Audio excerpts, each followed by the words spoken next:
Welcome to our daily blog. আজকে বানাবে চানা মশলা পনির। তো তার জন্য প্রথমে পনিরটাকে ছোট ছোট পিস পিস করে কেটে রাখা হয়েছে। আর যে মশলাটা লাগছে এখানে আছে আদা কুচি, রসুন কুচি, পেঁয়াজ কুচি। তো প্রথমে হচ্ছে কাসুরি মেথি পাতাটা একটু ভেজে নিতে হবে কড়াইতে।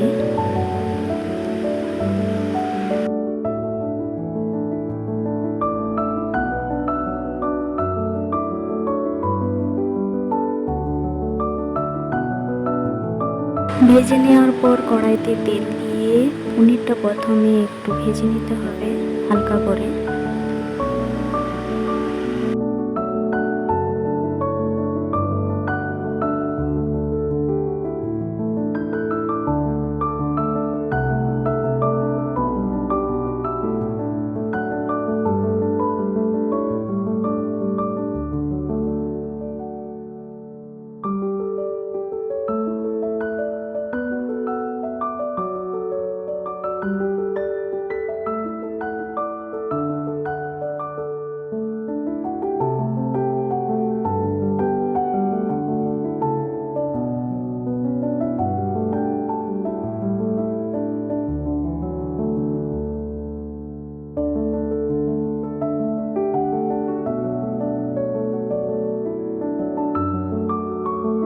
পনির ভাজা হয়ে গেলে ওই তেলের মধ্যে দিয়ে দিতে হবে শুকনো লঙ্কা, গোটা জিরে,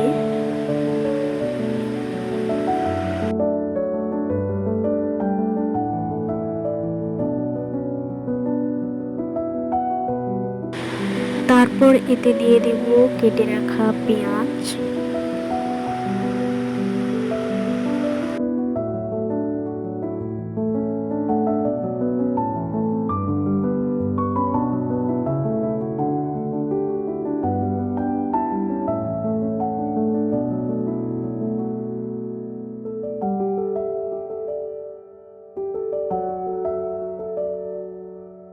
একটু মিস্টেক হয়ে গেছে, ছোলা আলু একসাথে সেদ্ধ করার কথা ছিল কিন্তু ছোলাটা সেদ্ধ হয়ে আছে, আলুটা দেওয়ার কথা মনে ছিল না। তো তার জন্য এখানে ছোট ছোট পিস করে এই তেলের মধ্যে পেঁয়াজের সাথে একটু হালকা করে ভেজে নেব ফার্স্ট।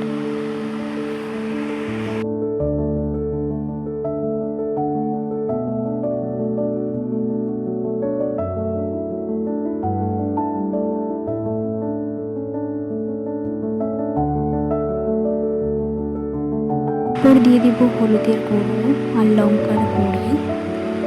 সব কিছু দেওয়ার পর এটা ভালো করে একটু কষিয়ে নিতে হবে। প্রথমে কষা হয়ে এলে তেল ছেড়ে দিলে কড়াই দিয়ে তারপর ছোলাটা যে সেদ্ধ করে রাখা ছিল ওইটা দিয়ে দেব।